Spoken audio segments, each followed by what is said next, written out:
Hello, hello. Welcome back. Thank you very much. My apologies for overrunning that break a little. Some things just don't change. I had a bunch of really good questions that came up during the break. Thank you to everyone who came up and asked a question. You're all fantastic for coming up and asking a question. The best people to ask when you have these questions are your tutors, your lecturer, asking your classmates even may help. We encourage you, in fact, try talking to your lab pair, other people in your lab. These are people who can potentially answer the question for you. So, three of the very good questions that I had come up during the break. The first, and I think the most wonderful question that came up is, can I move a variable? The answer to that is no, I cannot move a variable. I can't just say optimistically, I want this variable to be over there. That's not a thing you're allowed to do. You can have a reference to that over there to here, but you can't move here to over there. All right? The next question that came up was about the temporality of C. And this is something that we haven't really spoken much about, I think. So I want to take a moment to talk about time and the passage of time and how existence is fleeting and futile, etc., etc. But most importantly, C programs execute function by function from the top down. So when I start my program, it will jump into main, because main is the well-known place where we start a program. It executes these things in order from the top down. So the first thing that will happen is that int b is assigned. Actually, no, the first thing that will happen is int b we declare, then b we assign. Then I do a printf. Then I do another declare of pb, of int star pb. The variable pb, in the same way as the variable b, has a type. That type is int star for pb. Yeah? And the other thing to remember is that most operations like assignments move right to left. So in this case, what will happen here is I will have this pb equals ampersand b. The first thing that happens is I take the ampersand b, then I assign that to pb. Yeah? There is a temporality, there is an order. This isn't quite like maths where everything is all at once the same. This is not stating that these things are equivalent. This is saying this is assigned. Yeah? And the last and most important question, I think, is the question of type versus value. And this is actually a really important question, and something that you may still be wrapping your head around, some of you, so I feel like it is worthwhile pointing out again. Types are distinct from values. They're associated. A value has a type. But fundamentally, a type and a value are two separate things that move around in separate ways. Yeah? So, types we've seen so far, int, char, long, etc. These are all things that specify something about the box that is being stored in. It is not necessarily a statement of a thing being of that type. Hang on, I just said some really strange words that all came out in the wrong order. So disregarding that last few seconds where my mind just went, whoa! Right. So, pointers, the best thing to do, I think, at this point, for most of you, the best thing to do at this point, is for most of you to play with pointers. Write programs like this, move values around, poke these values, create more pointers to the same thing, create pointers to other things. Go pointer nuts. Everything will be great. Oh, and most importantly, I should also mention, values of a pointer type, values of a reference type, they're just variables. The thing that PB there, that's just a variable. It has a bunch of boxes associated with it. So this is where we go a bit inception. And what I'm going to do is I'm going to take the address of PB. Yeah? And the type of this is now int star star. It is a reference to an int star, which is a reference to an int. Question. If I want to change B using PPB, pointer to B, how many stars do I now need? Yes. Yes is indeed not the answer I was looking for. If I want to change the value at B using this variable that I've just declared, PPB, pointer to B, what do I need? I'm going to need me 2 stars to change the value here. Yep. And again, let's just print these out because why not? We'll print out PB just to prove that I haven't actually changed it. Oh, we might as well print out PPB because we have it. Yeah? And let me just prove that these things work at all levels. If I dereference PPB once, I'm still going to have a pointer. Yeah? It's going to be the same as PB. And in the same way, if I have a double star of PPB, it's going to be the same as B. Yeah? Its value now, in the same way that we cancel out in the type position. Not the value, but the type position. These stars here, I cancel those out using these 2 stars, and now what I have is just an int. And I'm going to print that out.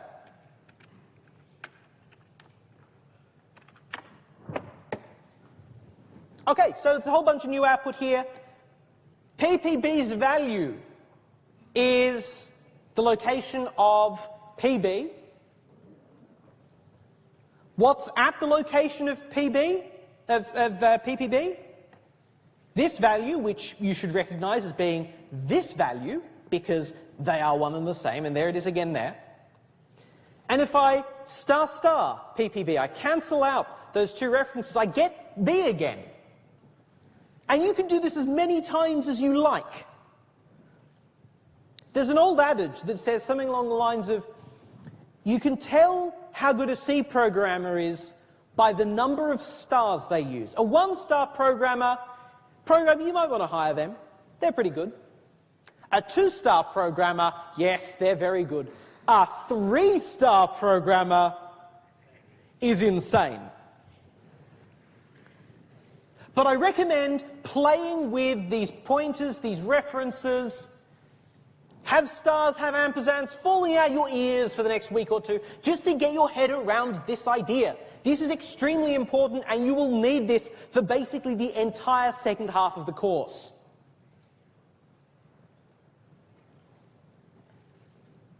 So, lesson here, play with pointers, practice working with pointers. They will be extremely important to you in the lab this week and in basically everything else we do from here on out.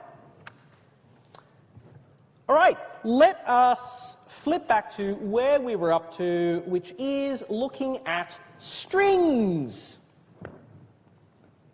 So, we've seen up to this point that we have a whole bunch of these really cool types, like chars. Yeah? Char holds a character. That character can be an ASCII value.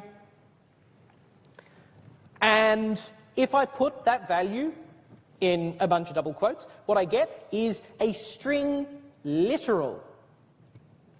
Yeah? Do not confuse this, by the way, with single quotes around a character, because that is what's called a character literal, and it has a completely different meaning. So, text between double quotes, it's a string, that's interpreted using ASCII. This is one of those sort of, I really, really love the history of computing, so indulge me for a moment while I talk about when everyone in the world went completely and totally computer nuts, it wasn't just the Americans who wanted computers, it wasn't just the Europeans, the Chinese, the Japanese, the Russians wanted these. And so there's this whole range of character formats and ways that the numbers map to characters that exist in the world. So there's not just ASCII, there's also this wonderful, horrible mouthful, EBVIC.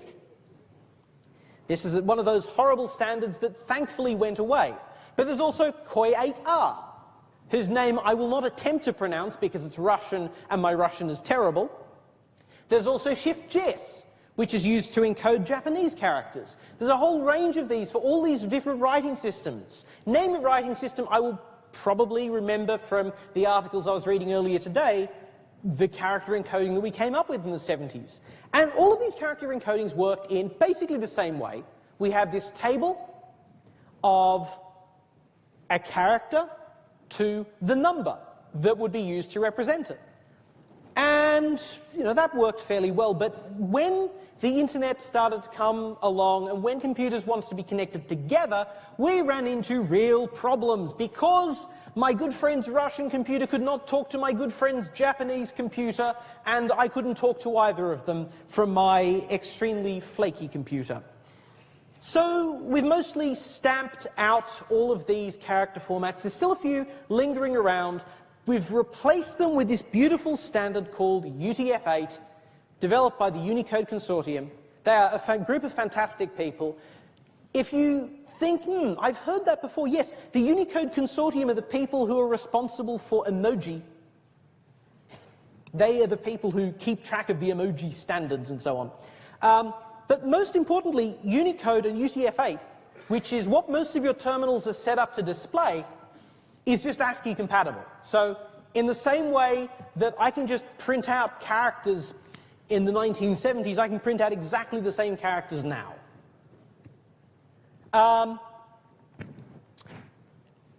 Right, so history lesson aside, the most important thing to observe here is that when we are talking about character literals in single quotes and string literals in double quotes, you need to use the ASCII versions of those characters. C is ancient, it is significantly older than me, it is definitely older than my bald patch, and it almost definitely is not ready to deal with any quotes that you will throw at it other than the quotes of the 1970s, the beautiful ASCII single quote and double quote. If you try using quotes from other character sets, I believe there's a bunch of nice Greek, French quotes, there's some nice Japanese and Chinese quotes. They won't work. You will get angry compiler messages saying, I have no idea what you've asked me for. Yeah? Be very, very careful to make sure that your code is ASCII, because otherwise you will get all kinds of strange problems. All right, back to the story. We have these string literals, we have these arrays. An array we've seen up to this point is just a bunch of values pressed up against each other, yeah? So we have a whole bunch of characters. Let us just drop them into an array and print it out. So let's hop over again into VLab. Let me grab show a character array. Let me change that to something a little bit more fun. I don't know, 6 characters. Something that is a little bit more obvious than the lecture demo on Monday, where the characters are coming from.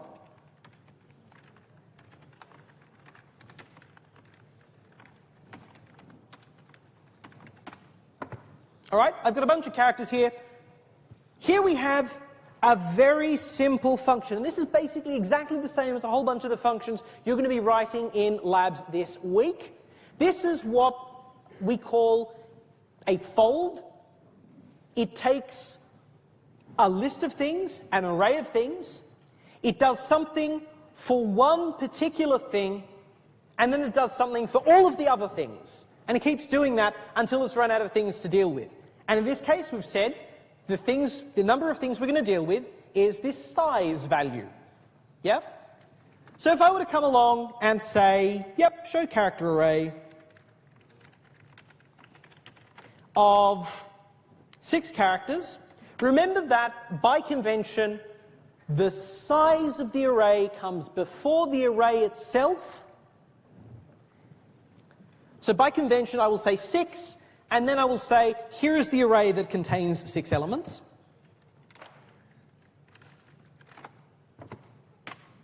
Okay, and I'll just put a new line on the end, just to make it really obvious what's going on.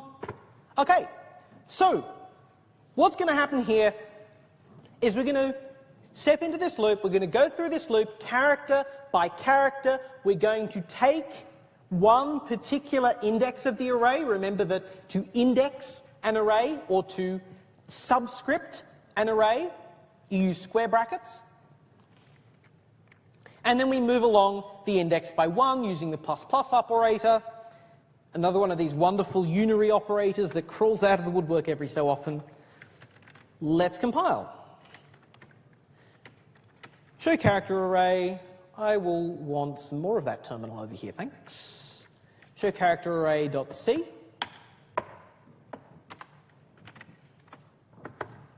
There it is. It prints out an array of characters, yeah? So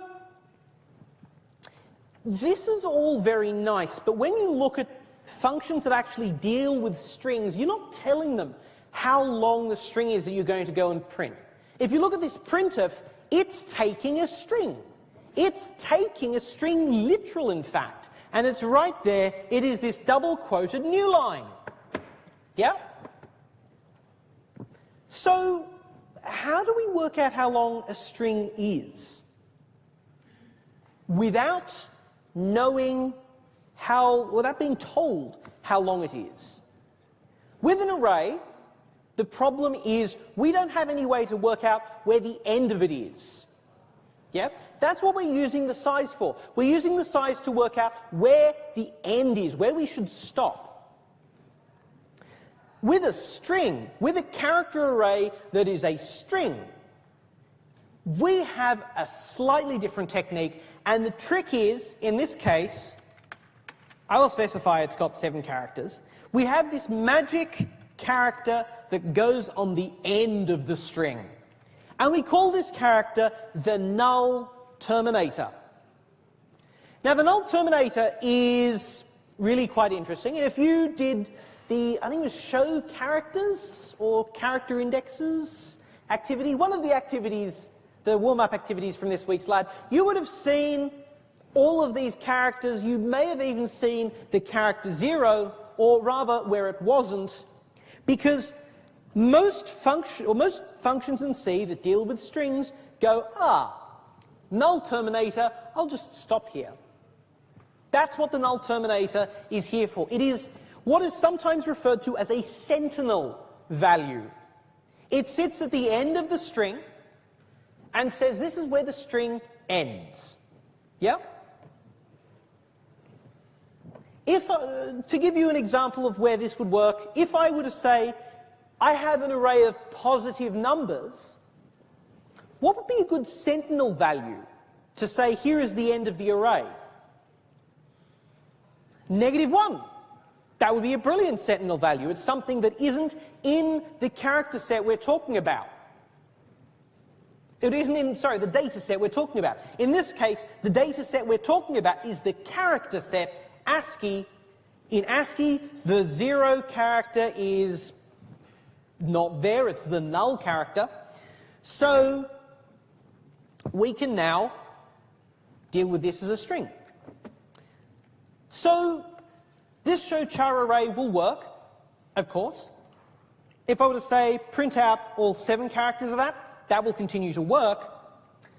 I can also, at this point, change the show char array function to no longer take our size, but to just take an array.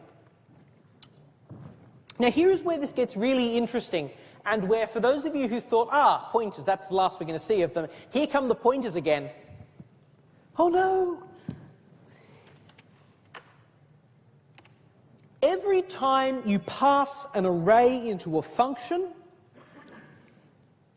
you actually pass a reference to the first thing in the array.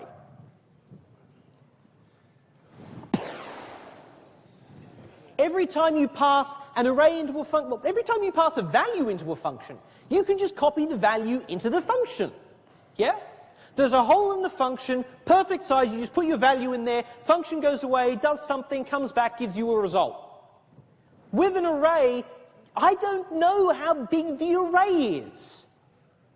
Fundamentally, I don't know how big the array is. So what I'll do is I'll just tell you where it begins, and it's up to you to work out the rest.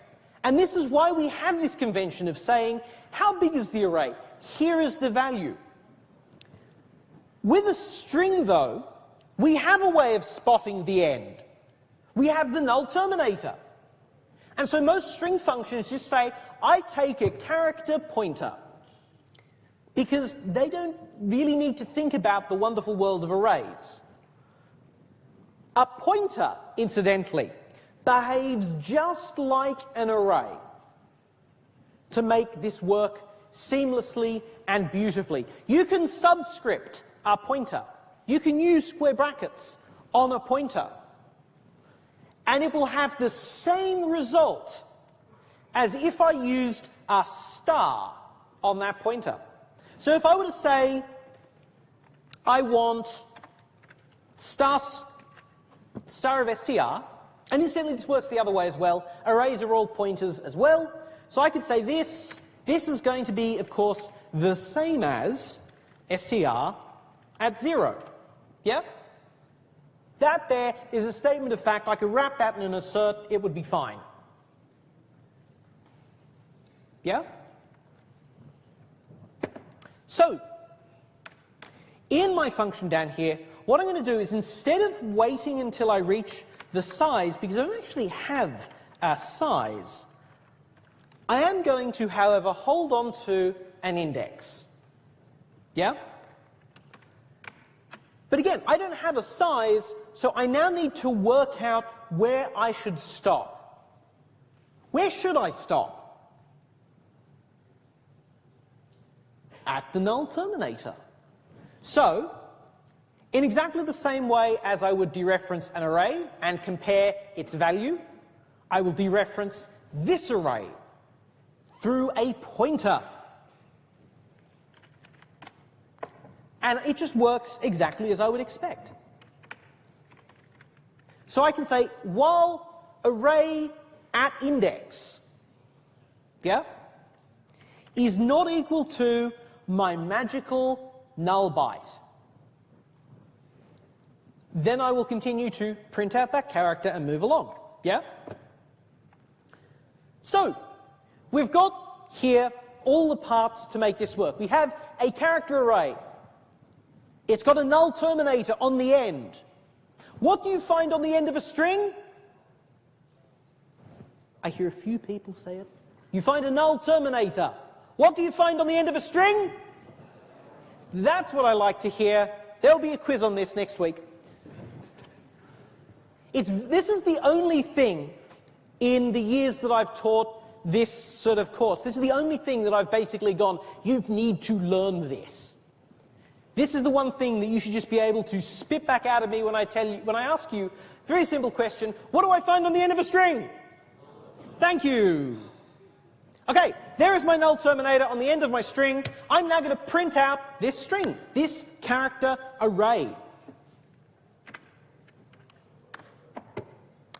Doesn't scream in the compiler, thank goodness. And there it is, it works exactly the same. So, there it is, we have a character array, it's got a null on the end, we can treat it like this. But now it's following the normal rules in C of being treated as a string. I can do a whole bunch of string things with it. One of those string things I can do is I can pull out of my hat a new printf format code. Yeah? So you've seen a whole bunch of really cool printer format codes. We've seen %d, which prints out decimals. %p prints out a pointer, makes it look pretty. We've seen %c, which takes a number and prints out the character that corresponds with it. How about %s, which prints out a string? Yeah? So I'll take that out for the moment. We're just going to print out this string, chuck a new line on the end. Yep. It's an array of characters. There's a null on the end. I can use %s. If I recompile and run, it does exactly the same thing, because at this point we are still following these rules about how strings work in C. All right. So we've talked about the null terminator. We've talked about how this makes it easier to write functions to a certain extent, because we don't need all of the values moving around in the system. We don't need that extra size value that's moving around. We can just throw it away. It can just sit there. We know where the string ends. That we have a well-defined thing that marks where it ends. What do I find on the end of a string? Good grief, you're all going back to sleep again. Okay, so we've seen that we can take an array of characters and we can build this array up like we would build up a normal array. This also works really well when I have a string literal. Yep. This works really well with a string literal because in C what happens is this string literal is stored as a sequence of characters pressed right up against each other, and at the end there is... Yes, there is. Yep. So this is exactly the same as that curly bracketed expression that we saw before. In fact, I'll pop that back up and just comment it out. Char of string. These two are equivalent. These are the same thing. And I can use this in exactly the same way as we would expect. So I compile, I run, and out falls a value. Yep? Now, here is a problem. I have this string here. It says it's currently 5 p.m. It's not actually currently 5 p.m. It's currently 5:33. So I want to change this string. Now we know this is just an array. We know that we can just take this array and just index it. We can subscript it. We can use square brackets to change a value. Yep. So 1, 2, 3, 4, 5, 6, 7, 8, 9, 10, 15, 16, 17, 18. Okay, so I'll change the 18th character. Yeah? So I'm going to do this, and then I'll print it out. I apologize, by the way, if I've been randomly typing Q's instead of quote marks. I don't normally type on a QWERTY keyboard, I should just mention that. So I will be making all kinds of strange typos. It's very weird. Okay, so here we have a string. I've changed the 18th character to be a 3. Hopefully what will come out is it's currently 5:30 p.m. It's a little bit after 5:30 p.m., but, you know, close enough. I will now compile this. The compiler doesn't say there's anything wrong with this, so good, good. Bang! DCC steps in to the rescue. This is the dreaded ASAN deadly signal. This is telling me here that what has happened is a runtime error.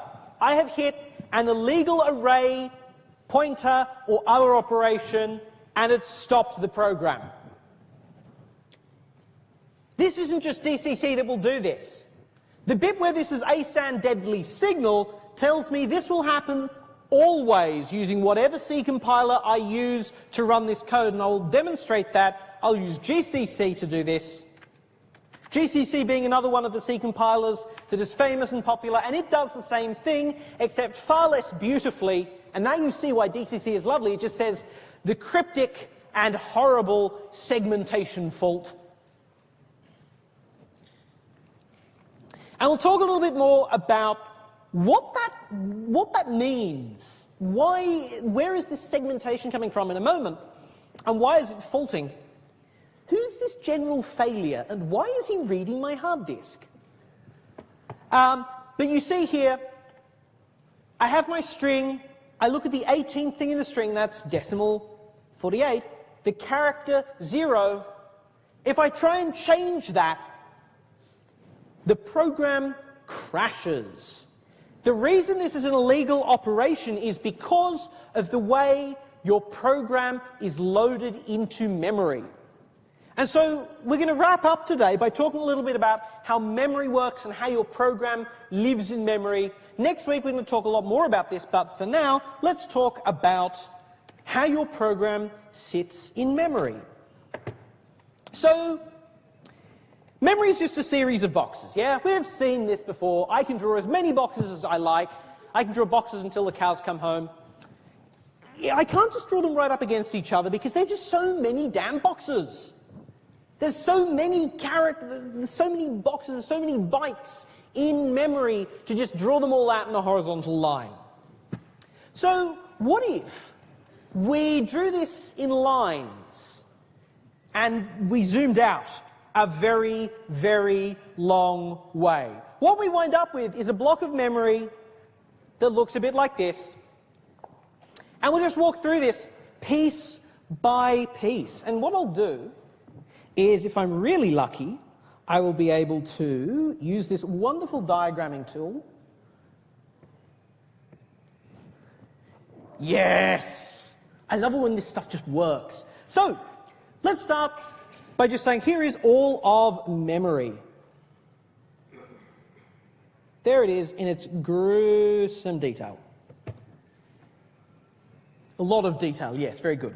All of the little boxes we've ever seen live in this space. Outside this space, there is nothing.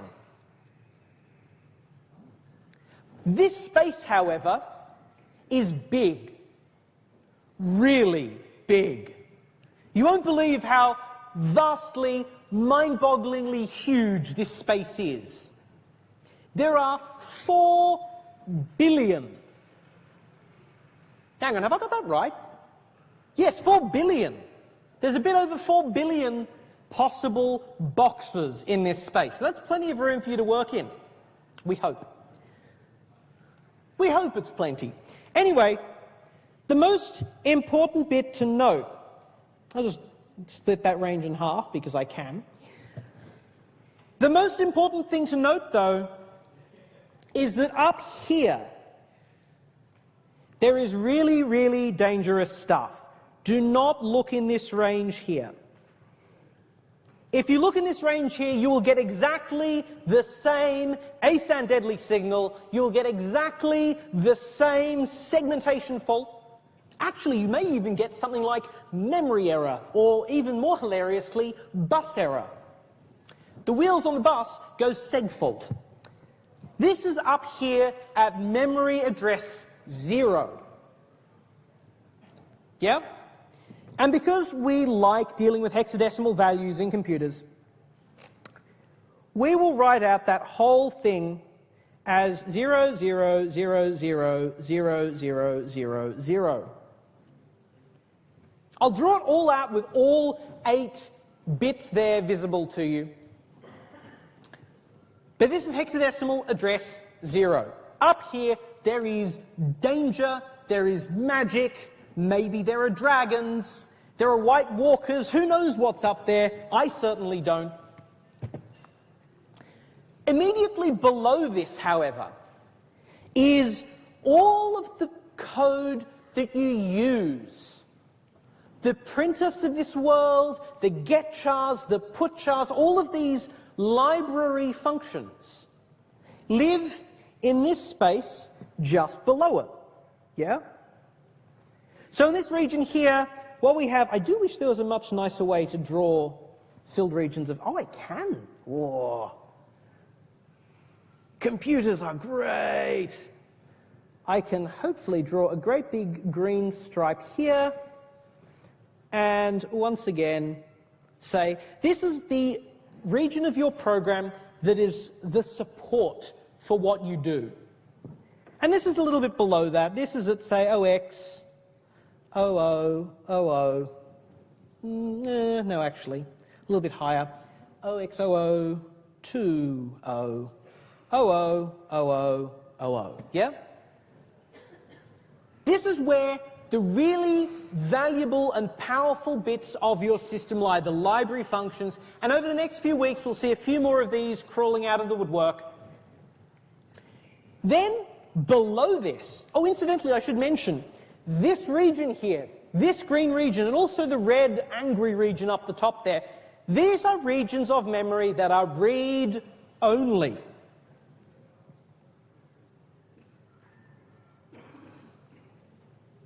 You cannot touch the memory that is here. You will get a crash if you try and modify it. Does this sound sort of familiar? It sounds kind of like what we saw earlier, where when we put a string literal into our program and we tried to modify that, our program went away because the access was illegal. In this case, this is because, yes, this region of your program, yeah, is just, because of course your program sits in memory and it sits about here, a little bit below it.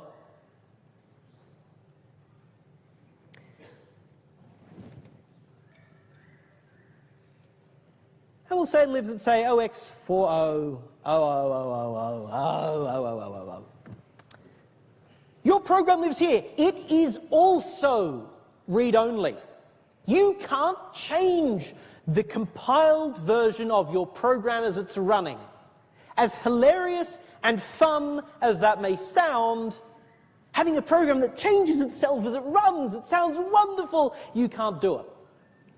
Not permitted. You have to use other tricks to do that. But this is where your program lives, up here at the bottom of memory. We call this region up here, we call this the bottom of memory. The reason we call this the bottom of memory is really unclear to me. We call this the bottom of memory or the low addresses of memory, and when we draw this on a diagram, in this course, by convention, we draw that at the top. In fact, if you see anyone who draws this upside down, please yell at them, because they're wrong. Okay, so at the other end of memory now, because for now we won't worry too much more about this. In a couple of weeks we'll see exactly what lives below your program, but at the opposite end of memory we have something completely different, even more dangerous stuff. Again, don't look in this angry region down here. It will blow up your program with another ASAN deadly signal. And the address of this, of course, is your big old 0x, and it's the largest possible hexadecimal values, which suggests it's going to be 0x, FF, FF, FFFF. Many Fs. Same problem. This is all magic. There's some system stuff that also lives up here, but for the most part, this is all danger, don't touch it. Now, up here, in this other region of memory, just above the danger zone, I heard one Archer fan in the room. We have this region here, which I'll draw looking a bit like this, like a stack of pancakes. This is the call stack. We call this the call stack. This is where your variables live. This is where the variables we put into your program, or the variables you put into your program, will live. And if you looked at the code we were looking at earlier about pointers, you would have seen that the addresses up here are sort of around about 0x, ff, 9f, ff, whoops, ff. Yeah, quite high up in memory, and it grows, for reasons I don't fully understand, it grows upwards from the top of memory, because we call this region down here the high addresses, or the top of memory. Just to really confuse you, everything is upside down all the time. But the stack grows upwards in memory. It goes towards lower addresses. As you call functions, there are more frames put on the call stack. And we'll look in a little bit more detail about what's actually in that call stack later in the semester. In fact, I believe next week. So stay tuned. There is some really, really hilarious, fun, weird stuff sitting down there. But if you remember from the array overflowing activity, there's a bunch of really large integer values that sit down there. Now, a really large negative integer value, or a really small, rather, negative integer value, suggests to you a genuine knower of how signed and unsigned values work. If I have a very large negative value, it's going to be quite close to halfway through the range. If I've got a very small negative value, it's going to be all the way up the very close end of the range. It's going to be up here in, say, the FF region. So somewhere down below memory, there are some values that are in the same region of memory. They're in the same stack region of memory. There may be even a couple of values that are down in the low areas of memory, in the areas of your program where your program is. And we'll find out a little bit more about what those actually mean, but you may have already guessed. So I'll leave you all in suspense if you've already guessed. For now, though, what I want to do is I want to go back to the demo. And there it is, the diagram again. I came up with FF, BF, FF there. It's not really relevant exactly where that is, just that that is a really high value, but a little bit below the danger zone at the top of memory. All right? So the most important takeaways here, your program lives down here in the low portion of memory. This portion of memory is read only. You are not allowed to change it. So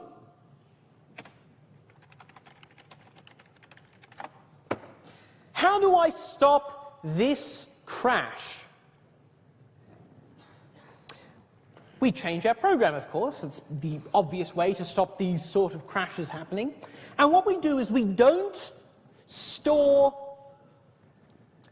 char star stir. In fact, let me just, for the purposes of the argument, print out what that is as a pointer.